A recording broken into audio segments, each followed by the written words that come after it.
The night was colder than she expected. The glow of the city had faded behind her, and now the road stretched quiet and empty, lined only by dim streetlights and the occasional rustle of wind. She had left a gala not long ago, her heels clicking against the pavement when she stepped out of her car. Her dress still shimmered faintly under the street lamp, but none of that mattered now. The engine had gone silent. She tried again. The key turned, the lights flickered, but the car refused to move. A sinking feeling spread through her chest. She glanced around. No traffic, no open shops, not a single familiar face. The only sound was the faint hum of the streetlight above and the distant bark of a dog somewhere down the block. Her first thought was to call for roadside assistance. She dialed quickly, fingers trembling more from nerves than the cold. The voice on the other end was polite but firm, at least an hour before anyone could reach her. An hour, alone on a deserted street. She hung up, her hand tightening around her phone. She looked at the empty sidewalks and felt her heart quicken. This wasn't the kind of neighbourhood where a woman in an evening gown wanted to be stranded. Shadows stretched long across the road, and every minute felt heavier. She leaned against the car door, whispering to herself, "Please, not tonight." Then she heard it, faint at first, a soft clicking sound that grew louder. It wasn't another car. It was the steady rhythm of a bicycle chain cutting through the silence of the street. Her head turned sharply, her pulse rising. A figure appeared at the edge of the light, pedalling slowly toward her. A young man, his jacket worn from use, a backpack slung across his shoulders, and a tired look on his face. He seemed to be heading home from work, his bike wobbling slightly as he coasted closer. She froze. The road was empty, the night too quiet, and now a stranger was approaching. He wasn't much older than her, maybe in his 20s, but his presence made her grip the strap of her purse tighter. Should she wave him past? Should she ask for help? Her thoughts clashed, torn between fear and desperation. The bicycle squeaked to a stop a few feet away. The young man looked at her, then at the car with its hood slightly ajar, hazard lights blinking weakly in the night. His voice was calm, almost cautious, as he asked, "Car trouble?" And in that moment, she had to decide whether to trust him. For a moment, she didn't answer. Her mind raced, torn between caution and the reality that she was stranded with no other options. The young man stayed by his bike, one foot on the ground, not pushing forward, not crowding her. There was something steady in his posture, as if he understood she might be scared. "Yes," she finally said, her voice tighter than she wanted. "The car just died." He nodded, his eyes moving to the blinking hazard lights and the faint smell of oil that hung in the air. He didn't laugh, didn't mock the idea of a luxury car breaking down. Instead, he rested both hands on the handlebars and said quietly, "I know a bit about engines. I can take a look if you want." Her heart skipped. She almost said no. A stranger, late at night, offering to get under her hood? Every instinct told her to be careful. She shifted slightly, standing closer to the driver's side door as if the car could shield her, but then she caught the weariness on his face, the kind of look that comes after long hours of work. His jacket smelled faintly of food grease, and a small name tag, half torn, was still clipped to his pocket. He didn't look dangerous, he looked tired, honest. Still, fear fought with reason. She hesitated, searching for words. You fix cars?" The corner of his mouth tugged upward, almost a smile. "Not exactly. I work nights at a diner. But before that, I spent time at a garage, learned a thing or two." She didn't know what to say.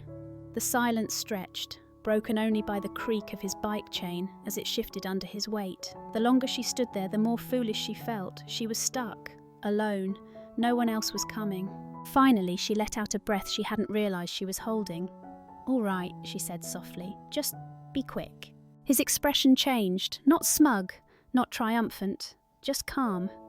He set his bike gently against the curb, walked over without hurry, and paused in front of the car. "Mind if I pop the hood?" he asked. Her throat felt dry, but she nodded. He reached forward, lifted the latch, and the hood creaked open. For the first time that night, she felt a flicker of hope. Cliffhanger. With the beam of his phone flashlight cutting through the dark, he leaned over the engine, and she wondered, had she just trusted the right person or made the biggest mistake of her life? The hood lifted with a hollow clang, and a thin stream of steam slipped out before fading into the night air.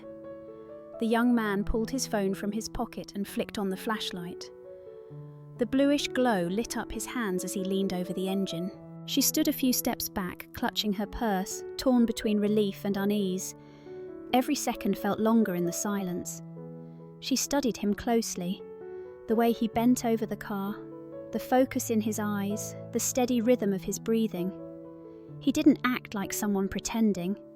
He looked like he knew what he was searching for. Still, her doubts pressed in. Could she really trust him? Was she being naive, letting a stranger touch her car at night on an empty road? As if sensing her unease, he said without looking up, "You don't have to worry. I'm not here to cause trouble, just trying to help." The words were simple, but something about the tone, quiet, almost weary, eased her chest a little. She nodded, though he couldn't see it. He tugged at a cable, adjusted something near the battery, then paused. "Looks like a loose connection," he murmured, mostly to himself. Before she could respond, headlights swept across the street. A pickup slowed as it passed, the driver leaning halfway out the window. "Hey, sweetheart," the man called, his voice dripping with sarcasm. "Careful out here. Guys like him will charge you double if your car doesn't disappear first." Her stomach twisted. She wanted to shout back, to defend the stranger bent over her car, but the pickup roared away before she could speak. The street fell quiet again, the echo of the driver's laugh lingering in the dark. The young man straightened slightly, wiped his hands on his jacket and shook his head. "People always think the worst," he said softly, almost more to himself than to her. Then, with a calm breath, he leaned back into the engine. She felt a rush of guilt for doubting him, mixed with something unexpected, a small spark of respect. Cliffhanger. He tapped the side of the engine, adjusted one last cable and turned to her. "Try starting it now," he said, stepping back into the shadows. She slid back into the driver's seat, her hands trembling against the steering wheel. For a moment she just sat there, staring at the dark stretch of road ahead. It was strange how quiet everything felt. No passing cars now, no voices, just her heartbeat thudding in her ears. Through the windshield she could see him waiting, his figure half hidden in shadow. He wasn't pacing, wasn't watching her nervously. He just stood there, calm and steady, as if he'd done this 100 times before. That calmness made her more anxious. What if the car didn't start? What if she'd put her trust in the wrong person? She gripped the key and turned it. The starter whined. The engine coughed once, then went silent again. Her chest tightened. She looked up, panic flickering in her eyes. He didn't flinch. "Try again," he said gently. "Hold it steady this time." She swallowed hard, took a breath, and turned the key once more. For a second, nothing. Then, with a deep growl, the engine roared back to life, headlights blazing against the empty road. Relief crashed over her. She let out a shaky laugh, covering her mouth with one hand. For the first time that night, she didn't feel so alone. She rolled down the window, her voice unsteady. "It's working. You fixed it." He gave a small shrug, almost shy. "Just a loose wire, nothing serious." Her instinct was to thank him, to offer something in return. She reached into her bag, pulling out her wallet. "At least let me pay you. You saved me from standing out here all night." But he shook his head firmly. "Keep it, you don't owe me anything." She blinked, stunned. Most people she knew would have taken advantage of her in that moment. Yet here was a stranger, on a bike no less, walking away from easy money. Cliffhanger. He stepped back, picked up his bicycle from the curb, and with one last glance at her, began pedaling into the night. And for reasons she couldn't explain, watching him disappear down the empty road felt heavier than it should have. The road stretched ahead, but she barely noticed the lines on the pavement or the glow of the streetlights passing overhead. Her car was running smoothly again, yet her mind was far from calm. Every time she glanced in the rearview mirror, she expected to see the faint silhouette of his bike somewhere behind her. But the street was empty now. She turned the radio on, then off again. The music didn't fit her mood. Her thoughts kept circling back to that moment when the engine finally came to life. The relief in her chest, the way his voice had stayed so calm, and above all, the quiet certainty in his eyes when he said, "Just a loose wire." It wasn't just that he had helped her, it was the way he carried himself. He hadn't bragged, hadn't taken advantage, hadn't even hesitated to walk away without a dime. People in her world didn't do that. Favours always came with a price, and kindness was often just another mask. But him? He seemed real in a way she hadn't felt in a long time. She tightened her grip on the steering wheel, a small frown tugging at her lips. Who was he really? A diner worker heading home after a long shift? A mechanic who'd lost his way? Or maybe just a stranger who happened to know enough to get her moving again? But then she remembered the other detail. The pickup driver's cruel words, shouted from the window. "Careful out here, guys like him will charge you double." He hadn't charged her anything. He hadn't even wanted her thanks. He had simply ridden away back into the night, as if disappearing was easier than staying. The city skyline came into view, but instead of relief, she felt something else, a quiet ache she couldn't name. She was safe now, but the thought of him, pedaling alone under those streetlights, clung to her like the chill in the air. When she finally pulled into her building's parking garage, she cut the engine and sat there for a long moment, staring at the steering wheel. She should have felt grateful and moved on. But she didn't. She whispered to herself, barely audible, "Why can't I stop thinking about him?" Cliffhanger. That night, long after she slipped out of her gown and crawled beneath the comfort of silk sheets, sleep refused to come. Instead, she kept seeing his face, the bike, the way he had vanished into the dark. And with each restless turn, one thought grew louder. She had to find him again. The city moved on as if nothing had happened, but she couldn't. The next morning she went through the motions, coffee, emails, phone calls, yet her mind wasn't in any of it. Every time she closed her eyes, she saw him pedaling away into the dark, the red reflector on his bike fading until it was gone. By evening, her restlessness won. She told herself she was just taking the long way home, just driving past the stretch of road where her car had died. Maybe she wanted to prove to herself that the night had been nothing more than chance. The road looked the same, quiet, dim, empty. She almost laughed at her own foolishness for expecting him to be there. But then, just as she slowed at a stoplight, a figure crossed the street ahead of her. It was him, the same jacket, the same bike, a paper bag tucked under one arm. He pushed the bike slowly, not riding this time, as if the day had drained all his strength. She noticed the way he nodded to the clerk locking up the corner store, the easy smile he gave despite the late hour. Her hand hovered over the horn, her lips parted as if to call out. But something stopped her. What would she even say? "Hi, remember me, the woman with the broken car?" The thought felt absurd. Instead, she sat frozen as the light turned green. Cars behind her honked, and she jolted, pressing forward. In the mirror, she caught one last glimpse of him disappearing into the shadows of a side street. Back at her apartment, she kicked off her heels and collapsed onto the couch, but the ache in her chest only grew stronger. Gratitude had long passed. This was something else now. Curiosity, maybe even longing. She didn't want to admit it, but she knew. Cliffhanger. She whispered into the quiet room. "I have to see him again." Not realizing she had already crossed the line between coincidence and choice. It was a few days later when her car began to rattle, a dull sound that made her frown. The dealership was too far, and she didn't feel like waiting weeks for an appointment. So, almost without thinking, she steered into a smaller neighbourhood garage she spotted on her way across town. The place smelled of oil and old tyres, the kind of scent that clung to concrete floors and steel tools. A radio played faintly from the back, a country song muffled by the hum of machines.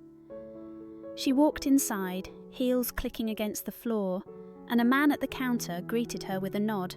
Before she could explain the noise her car was making, a familiar voice carried over from the corner. "Bring it around, we'll take a look." Her breath caught.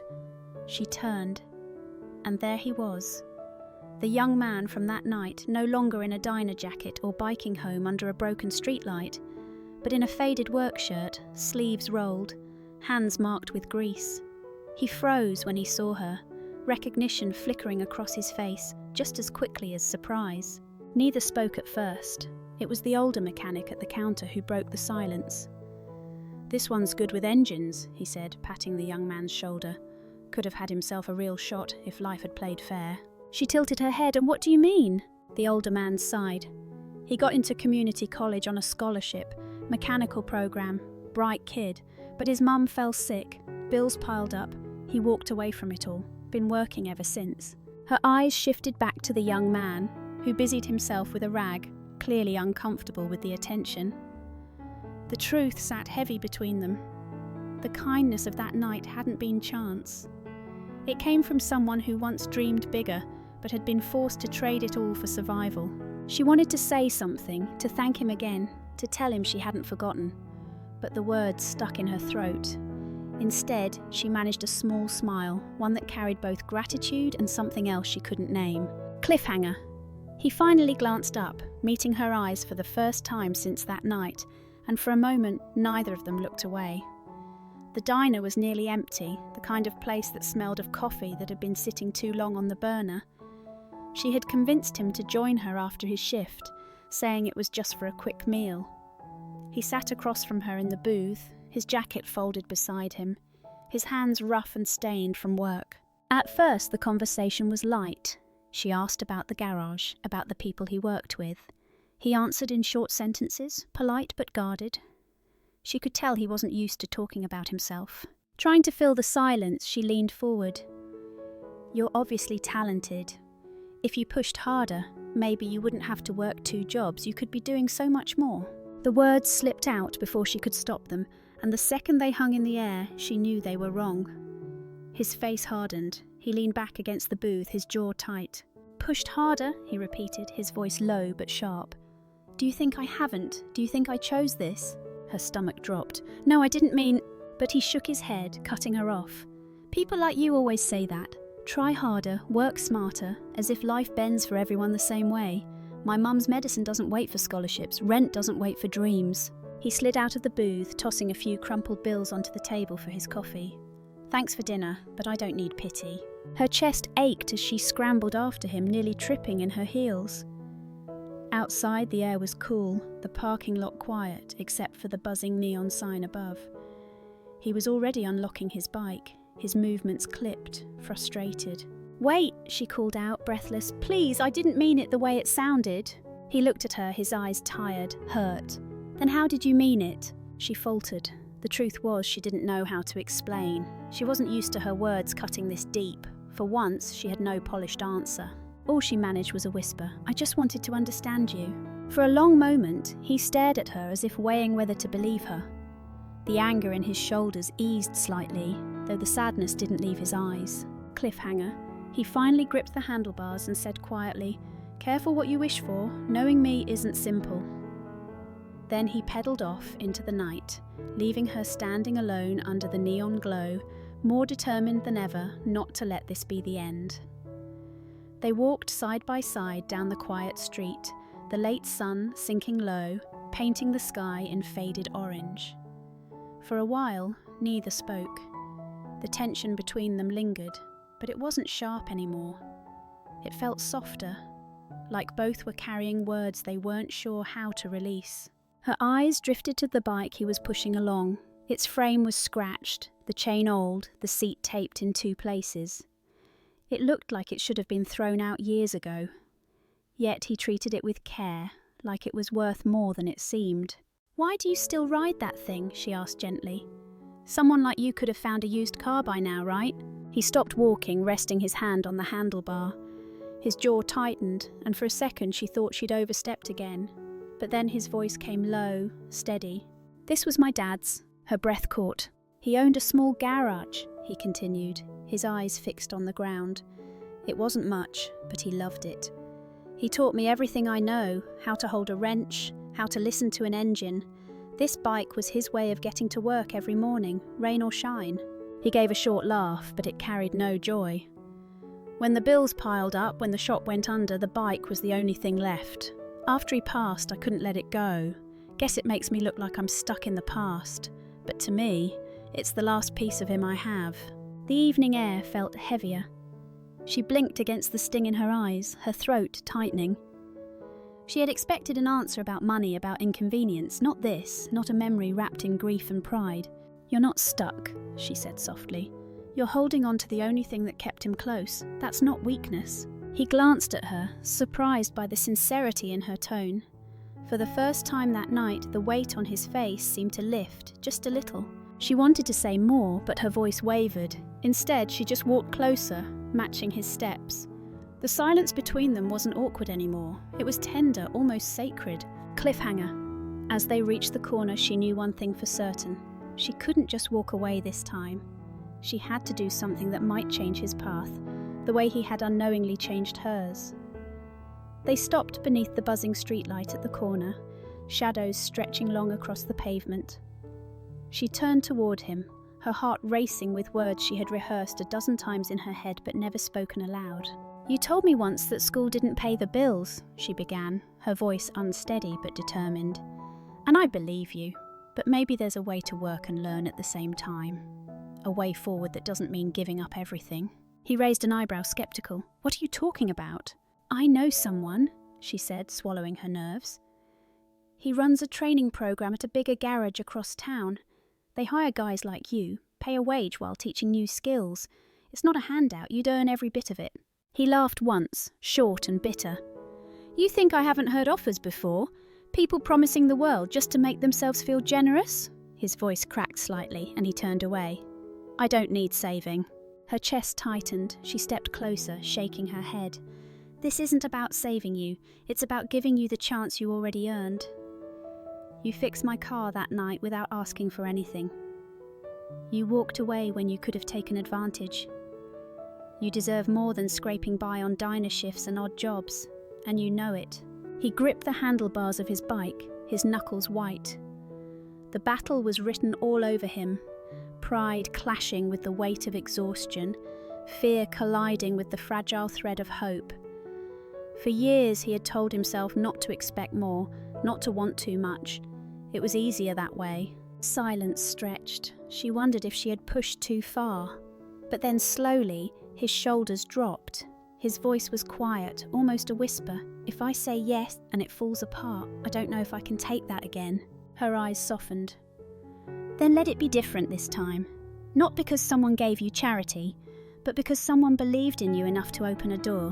What you do with it is up to you." The words hung in the cool night air. At last he nodded, small at first, then firmer. "All right, I'll meet him." Relief spread through her chest, warm and almost overwhelming. She smiled, not the polished smile she wore at parties, but something real, fragile, alive. The next morning, at the larger garage, he pulled on a fresh set of coveralls. The smell of clean oil and humming machinery surrounded him. For the first time in years, the future didn't feel like a wall closing in. It felt like a door opening. And outside, she stood by the entrance, watching with quiet pride as he bent over an engine with steady hands, the morning sun spilling across his face.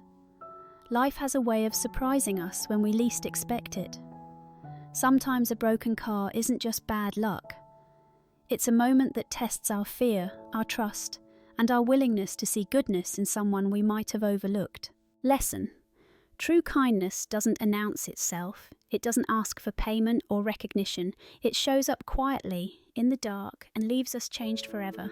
Question: if you were stranded on that empty road and a stranger stopped to help, would you have trusted him?